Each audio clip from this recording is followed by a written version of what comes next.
Pessoal, vamos finalizar então aqui os nossos comentários, fazendo comentários rápidos aqui sobre as questões de direito civil, conforme eu prometi. Vamos ler aqui a questão 31. Nos termos do Código Civil, são absolutamente incapazes de exercer pessoalmente os atos da vida civil os menores de qualquer idade, né?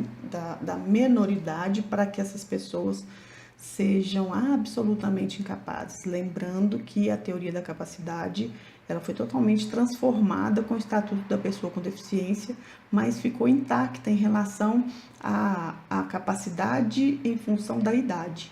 E aí nós temos que são absolutamente incapazes apenas quem ainda não completou 16 anos, tá? E não tem mais nenhuma opção, nenhuma alternativa na lei de pessoas que sejam absolutamente incapazes, apenas os menores, né, com menos de 16 anos, tá? Então aqui seria a assertiva A.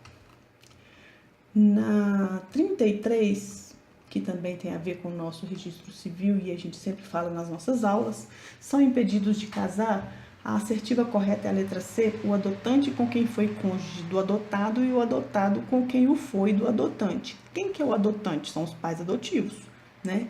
Com quem foi cônjuge do adotado. Quem que é o cônjuge do adotado? É a nora, né? Mesmo sendo ex-nora, tá? Nós vimos que o parentesco por afinidade, ele não se rompe na linha reta, mesmo se já tiver rompido a união, tá? Então, se esse adotado já foi casado, aí os pais adotivos, né, os pais agora atuais, eles não podem, eles ficam impedidos de casar com a ex-mulher do filho, né? Ex-marido do filho. E o adotado com quem o foi do adotante, a mesma coisa. Então, se o adotante já foi casado com uma pessoa e aí o filho dele, mesmo depois da adoção, mesmo que o casamento tenha sido anterior à adoção, o filho dele não pode casar com essa pessoa, né? Há impedimento aí. Então, 33, letra C. 36 é pessoas jurídicas, mas aí a gente já fala aqui, é letra D.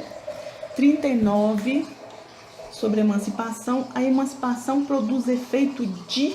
Gente, essa questão é muito interessante para a gente encerrar aqui. Início da maioridade civil, ou seja, a emancipação, ela faz com que a pessoa com menos de 18 anos alcance a maioridade.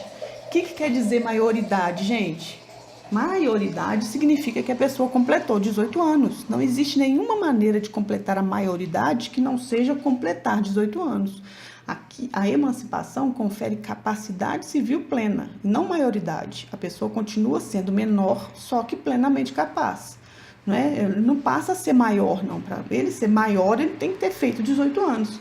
Então, os efeitos da emancipação não tem nada a ver com a maioridade civil, não, que continua sendo aos 18 anos. Nada muda isso, a não ser que mude a lei em relação a isso, tá? Início da personalidade jurídica também não, nascimento com vida, né? A antecipação da aquisição da capacidade de fato, é isso aí. Então, passa a ter capacidade civil plena e, com isso, antecipa a aquisição da capacidade de fato, que normalmente seria adquirida aos 18 anos, tá? Com a maioridade, mas não porque a emancipação adiantou a maioridade, ela adiantou os efeitos da maioridade, que seria aí a capacidade civil plena. É totalmente diferente. Suprir a autorização dos representantes legais dos menores para o casamento. Aí tem uma regra, uma questão muitíssimo discutida, né? Essa questão tem quem pense que não pode casar sem autorização e tem quem defenda que pode casar sem autorização, que a emancipação daria aí, supriria aí essa capacidade, essa autorização dos pais em função da menoridade. Mas, na verdade, a grande discussão é porque o texto da lei fala que a autorização dos pais é necessária para os filhos menores, não para os filhos incapazes. Então, como a emancipação produz capacidade civil e não maioridade, porque ela não poderia fazer isso, né? Ela não pega alguém com 16 anos e faz completar 18. Então, aí, nesse caso, como o texto da lei, em relação ao casamento, que é um ato solene, que tem que ser cumprido do jeitinho que está lá, fala que precisa de autorização dos pais, não é?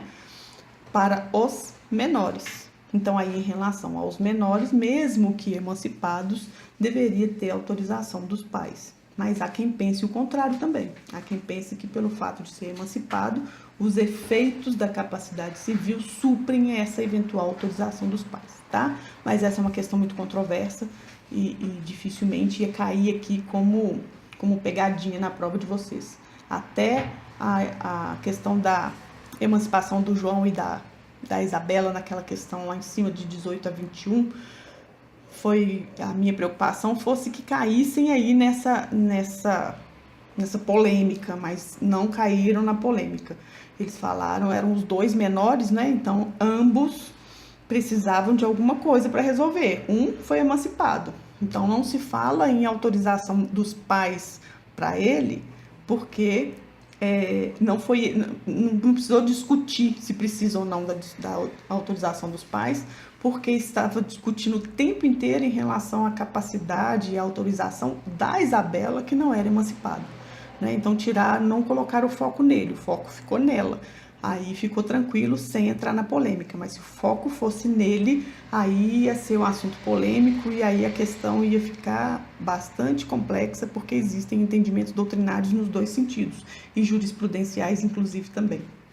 Tá bom? Ô, gente, olha, finalizamos então os nossos comentários. Quem precisar de alguma informação, se eu puder ajudar, estou à disposição, tá? Boa sorte para todos. Tomara que dê certo e que nós nos encontremos, então, na segunda fase, treinar aí para a segunda fase em Minas Gerais. Estou animada para ajudar todos vocês, tá bom? Então, beijo carinhoso para todos e até o nosso próximo trabalho. Boa noite.